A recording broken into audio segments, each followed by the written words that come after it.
Debt Coach Credit Counseling Service, and thank you for joining me again this evening. Last week, we talked about the finances and the current situations that we're all kind of going through, and I challenged each of you guys to kind of take a second and start. The first thing to do is to figure out where your money's going. So, July 1st is Friday. It's a great day. It's Friday. We got a nice holiday weekend coming up here. I wish everybody a happy 4th of July. Friday happens to also be the 30th anniversary of a Debt Coach Credit Counseling Service. We are old people now. We're 30 years old come Friday. But it's also the perfect day to start tracking where your money goes. So starting Friday, I'm asking all you guys to go ahead and get your receipts on anything you spend right on the back, put it in an envelope. So that way at the end of the month of July, we can start going through it and see where all the money goes and be able to track ourselves as we go into August. Another reason we want to do this is, another part of doing this is make sure you also keep receipts for any kind of cash you use and any ATM withdrawals or anything in that caliber. You just want to make sure that you get that receipt taken care of so we can make sure you got that under control.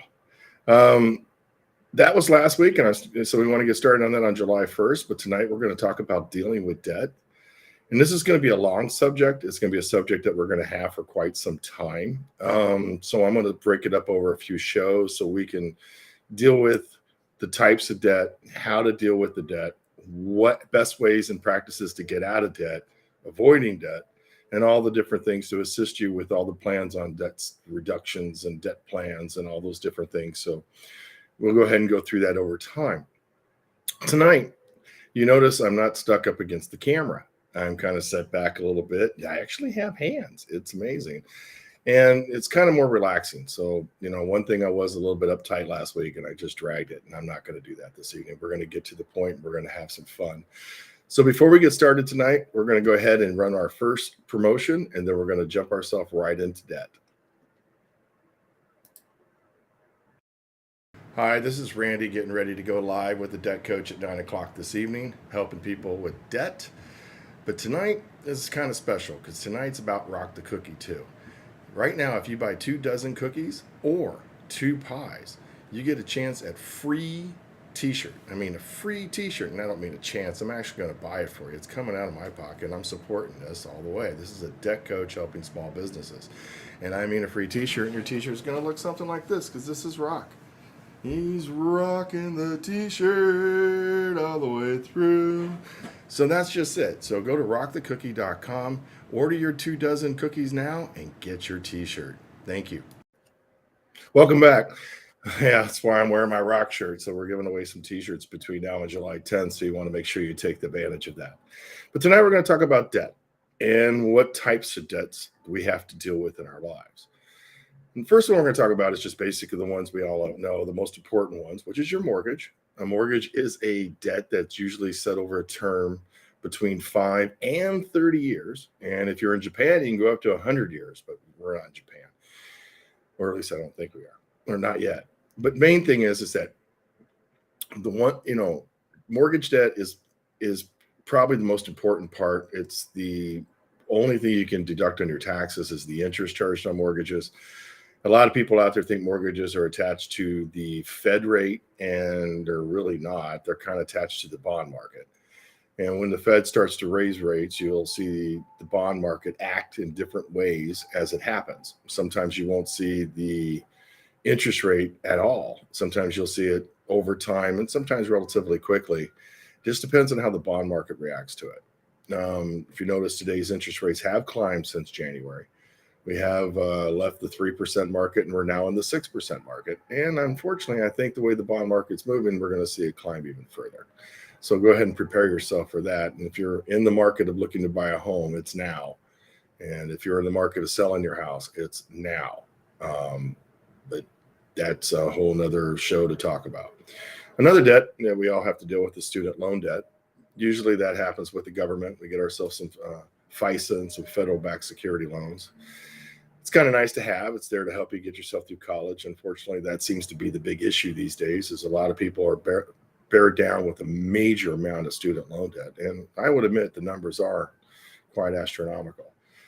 But, it is also student loan debt. It's something you went to school with, your education, things to do. So you want to make sure you take care of that. And coming up here in August. I believe the repayment schedule starts, I believe, going into September 1st. And I think it's August 31st is when this relief package will pass. If they don't extend it again, we're going to have to deal with our student loans. And we'll have an episode in the show about how to deal with those coming up. Another part of our debts is just installment loans. Now, installment loans are like car loans. Installment loans are usually something that has collateralized backing towards it, like a car loan, a boat loan, camper loan for some people, motorcycle. Those are things that have, and most of these loans, also have a title, and that's what's carried with the installment part. And these things are kind of important in our lives because we have to afford, we have to go to work. Got to have a vehicle to do that. We got to live sometimes, so we want to make sure we have a few toys as long as we can afford them and they fit within our budget. I'm not saying go out and buy toys. I didn't say that. Stop typing. Another thing to keep in mind is collateral loans are also for the finance companies. And finance companies, unfortunately, borrow money from the banks to re-lend it to you. So they're getting the money, at a higher rate, which is probably in the neighborhood of 8 to 9 to 10%. Because they're borrowing the money on an unsecured basis from the bank and then relending it on a secured basis with you, usually through your same as cash purchases or title loans or furniture places and things in this caliber that have finance company backing. That's usually how they get you in. And then they'll lend you some money based off the usury rate of the state. In some places around here in Kentucky, not going to mention names, a little higher than the usury rate. But these are finance companies. And once you get yourself locked into a finance company, they will hound you the rest of your life until you continue to sign with them and borrow money with them and become their friend, because they're going to be charging 30% interest, if not a little higher. And then there's the fun part is unsecured debt. Unsecured debt's a lot of fun because that's the interest rates that are kind of climbing, especially when you're talking about credit card debt. Now, credit card debt is basically us supplementing our income for something we can't afford at this moment. And that's what it is. And that's what we use our credit card debt for. Some of us use our credit card debt for points, and that's a whole different ball game, and you pay it off monthly. And again, please stop typing. We'll get to the bottom of all those. What we're talking about right now is the debt. Credit card debts, usually start to bear down as you go on. A lot of us think we got cash in our pocket, but we don't. We just have the ability to borrow in our pocket, and the word is borrow. And borrow at the rates of the banks, and usually that's anywhere between 15% to up to 30%. Just depends on which credit card you're borrowing on, which one you're using, and how your long-term lasts with those. Dealing with credit cards is a little different. The main thing you want to do is you want to make sure that you're paying your balances off monthly. You don't want to charge more than 30% of your credit line, which is, how much your ability is to borrow. And because if you start to go above 30% of your credit line and your debt weight gets higher, your credit score will start to suffer. And that's what you want to try to avoid. The object of paying your bills on time is to have good credit. But if you have too much debt, then you have a tendency to have some bad credit. I hope you guys can hear me. My voice is kind of getting a little sore this evening, but we're going to push our way through this. Now, short-term debts. Now, a lot of unsecured short-term debts are done with banks. You can go in and sign and get some cash from the banks and stuff. And those are usually at a reasonable rate, but they are an interest that you do have to pay back. So we want to keep that in mind. Some short-term things out there are check cashing, where you go to a check cashing place, you borrow $500 and you pay them back $600 or something of that caliber within 2 weeks. They're considered very short term. Those can get you in a lot of trouble. Unfortunately, they are also just like finance companies who charge an astronomical rate in the 80s and 90%. And because it's short term, they expect you to be back. And to be quite honest with you, I can't tell the difference between a check cashing place and Guido on the corner back in the 80s. I don't know. You tell me. They don't break your arm. I guess that's the only difference there is. But the VIG on this is high. And the interest is just, like I said, extremely astronomical, not to mention the fees that are involved in this. Now you start opening up fees like late fees, bank limit fee, or not bank limit fees, but, over limit fees, NSF fees, things in this caliber that start affecting this to grow into a nightmare where it just continues to grow until it's out of control. And they're also the first person to turn it over to you in collections because collections will eat you alive over these things if you don't make sure they pay them, because they also have to borrow the money from the banks and relend it at an astronomical number. And that is a business that we thrive in only because we can't figure out any other option. And that's the conversation we're going to have in the future about short-term debts and how we're going to try our best to avoid them. Collections. Now, collections are one of my favorites. But, collections are either medical or real. Those are two different types of collections that will affect your credit report. Medical collections not supposed to affect the score, but sometimes if you don't really have strong credit, it can affect your score until you do get it resolved. It just depends on who filed it and how it was filed onto your credit report. Now, as for real collections, like debts you did not pay that wound up on your credit report, this is a whole different ballgame. These debts need to be resolved because they will weigh down your report. Now, a lot of people say you got that 7 years, and we can go 7 years after that's been reported, then I don't have to pay it. Well, collection agencies also have the same right to re-report it during that 7 years, and that's something they will probably do. So you want to make sure that you do the best you can in the collections of getting those things cleared up off your credit. The best way to do that would probably be to go to annualcreditreport.com. I highly recommend going 3 times a year and pulling one of the depositories every 4 months. 3 times a year, every 4 months. You got to get your 12 months down. You got to have math in this business. So when you get that taken care of, you go over there, pull your report, you check to see what's going on. If you have any collections or anything out there that wound up happening, then you can easily go ahead and clear those up and get those taken care of. Now, that's basically all the debt we have to deal with. And then comes the extreme, asinine, predatory lending debt that exists in this world too. And that's called online lending. Now, if you wind up getting yourself wrapped up in any type of online lending, which I highly recommend you don't, please keep in mind, sometimes they may not be citizens of the United States. You might be dealing with international. You might be dealing with scam. You also might be dealing with the sovereignty nations of our Indian reservations. Yes, our Indian reservations. That's where a lot of people will go hide so they can charge astronomical numbers and fees and all kinds of things to try to help you lend money. Do me a big favor. This is one you want to stay far away from. If you're currently in this situation, I highly recommend you pick up the phone and give us a call, because I'm going to have to sit down and talk to you on how we're going to get this thing straightened out, because that's going to be kind of vitally important in the future. So we want to make sure that we don't want to deal with anything online, because, I had a conversation with our attorney general here in the state of Kentucky one time, and I asked him about online lending, and he told me, he goes, the moment they want to leave the sovereignty nation of the reservation and come to the United States and sue my residents of the state of Kentucky, let them, I'll be there. And he's right about that. That's one thing about collections with them. They'll turn it over to an outside collection so they could try to sue you. Says they don't have to, they can hide to be back on the reservation. It's a long story. I mean, it's something that it's kind of tragic out there. But predatory lending is tragic. And if it sounds too good to be true, it usually is. Now, what we're going to do is have another commercial. When we come back here in a minute, we're going to talk a little bit about wrapping this up this evening, about debt, and prepare ourselves for our next episode.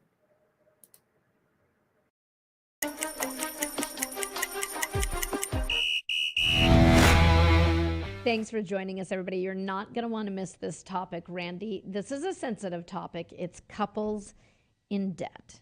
And this is something that can make or break a couple. Tell me your experience and your advice for how couples can manage their finances. Over the last 30 years as a counselor, I've found myself as a credit counselor, a marriage counselor, a referee, and oh my God.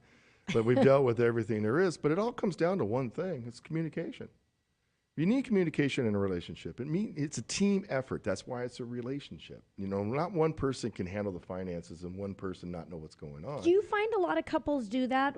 Yeah, for some reason it's like the woman's job, or this guy's really good at it and she's not. But the problem is she's not doing what you know, and you're not doing what she knows, and now you got yourself some debt issues that pop up that somehow separates the couples. Yeah. What about couples? Okay, so do you recommend joint checking accounts and the couples doing everything, combining their finances together? Because that's sometimes troublesome. And it's not really just that. I actually want them to do it together.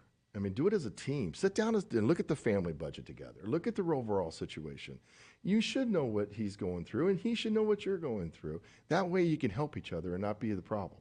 Have you seen couples come in that were, close to divorcing over this, and then you're able to help turn it around, and it makes that much of a difference in their relationship? Well, the one thing they forget is they're not communicating. And once you start opening the eyes of communication and how this really helps you go from left to right and solve the situation you're in, that pressure takes off. Now, next thing you know, you're realizing how you fell in love with that person again before. And that's where you need to get back to, because that's what it's all about. Well, and it's almost like you're a mediator in the role that you're providing. Yeah, it wasn't by choice.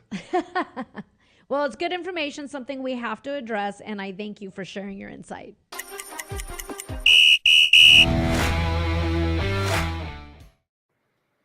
Well, I'm not sure if that video froze on your end a couple times, but the audio came through. But on my end, hey, like I said, welcome to the experiment of trying to help people online. We're going to do it. We've been around 30 years, and we're going to figure out exactly, look, I can point a finger. We can figure out exactly how I can help you get this thing done.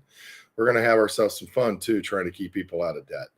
Now, as we talked about in the last section, these are all the different types of debts that we deal with that we're going on. And in our next episode coming up here in 2 weeks, no, actually next week, I'm going to do it on July 5th. Our next episode coming up on July 5th will be dealing with debt and the best ways to manage the debt that you may currently be in. Now, keep in mind, if you're overwhelmed in debt and you're having a hard time making ends meet and things in that caliber, that's what a nonprofit credit counseling service is about. That's what a debt coach is here for. You can always go to adebtcoach.org. You can reach out to me at any time at randy@adebtcoach. You can go to any of our social streams, and I'll be more than happy to reach out and talk with you. But the object is that we're here to help people. We do get paid by creditors to assist people in finding solutions to their problems. So it doesn't cost you anything to reach out to me. I'm here to help you, and I want you to keep that in the back of your mind. Now, coming up here July 5th, we're going to be dealing with debt and breaking down the best issues. July 6th is going to be our first ever virtual budget boot camp. I invite everybody to come back and enjoy that. That's something we're going to be doing together as we start challenging each other to learn how to budget and how to make it right. Well, I thank you for your time this evening. I wish you guys all a great day, and may bless. I wanted to say something. I didn't say it right. I was like, well, have a blessed day. That's what I wanted to say, but it came out. Blah, blah. So have a blessed day. See you next week.